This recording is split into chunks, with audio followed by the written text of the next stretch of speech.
Káva je komplexné ovocie, z ktorého my pripravujeme nápoj, ktorý v našich hlavách ale nie je až tak komplexný.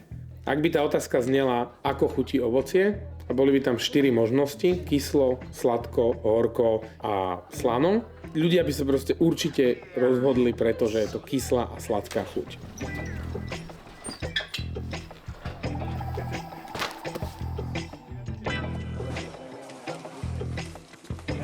Dnes máme dostupnú kvalitnú kávu, kde vieme odhalovať jej chute a vône, ktoré prísluchajú krajinám sveta, odkiaľ káva pochádza, ale proste jednoducho to stále nerobíme, pretože sme zvyknutí na to, že káva je len horká.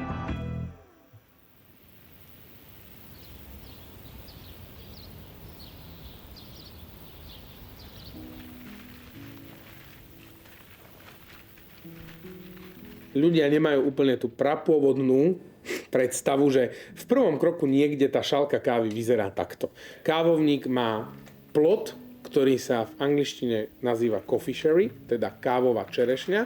Vo vnútri tej čerešne sa nachádzajú väčšinou 2 kvostky. Sa tak slangovo hovorí, že je to zelená káva, bo tie kvostky proste jednoducho majú takú, že zelenú farbu. Ne?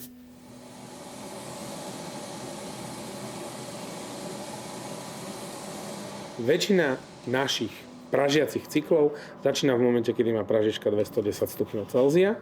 V úvodnej fáze jednoducho proste vhadzujeme kávu v izbovej teplote do pražičky.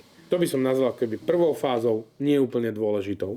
Každou tou minútou, sekundou a stupňom Celzia sa ale ako keby zvyšuje horkosť tej kávy. Náš pohľad na praženie, a teraz to znie strašne zle, je ten, že nás potom nezaujíma úplne, čo sa deje naspäť k cca do tých 200 stupňov Celzia. Je to moment, ktorý sa nazýva prvým prasknutím.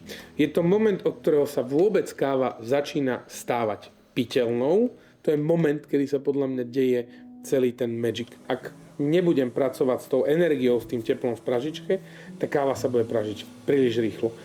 Upraží sa mi do príliš vysokej teploty. Všetok ten balans tých kyselín, acidity, sacharidov, ktoré som akoby dával dokopy, prekryje tá horkosť, ktorá proste nevyhnutne a hlavne pri tmavšom a tmavšom pražení vzniká.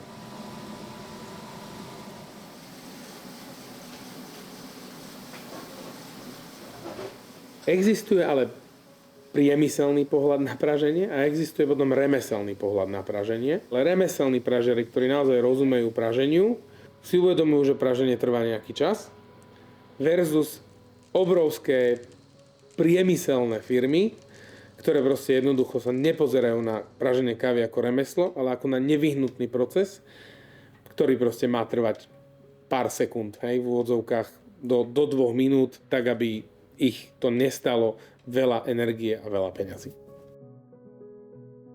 Všetko sa dá podľa mňa robiť easy way alebo hard way. Ja si myslím, že to, čo robíme my, to robíme trošku tou ťažšou cestou, tou cestou, ktorá nás možno stojí veľa energie a veľa peňazí, ktoré by sme jednoduchšie dokázali zarobiť. Na druhú stranu ale fakt som presvedčený o tom, že našou prácou meníme svet. A nemeníme ten svet náš, že sa máme lepšie a lepšie, ale meníme ten svet aj pre ľudí, ktorým pripravujeme kávu a meníme aj ten svet ľudí, ktorí nám tú kávu vyrábajú a dodávajú. My sa dnes snažíme doniesť na stôl kávu, nepoviem, že dobrú, ale podľa mňa takú, aká tá káva mala byť proste od prapozačiatku nášho poznania kávy. Ja som naozaj veľmi, veľmi presvedčený o tom, že to nie je nejaký môj výmysel a vymysel nejakej hrstky ďalších baristov a pražiarov, že to nie je niečo, čo sme si my vymysleli, že teraz ideme meniť trh. To nie je niečo, že my sme si povedali, že ľudia o tej káve nevedia úplne veľa. To tak proste je. Ja som si proste vybral, že toto bude tá vec, ktorú ja chcem ľudí naučiť, ktorú ja chcem ľuďom ukázať, ktorou ja chcem meniť ten svet.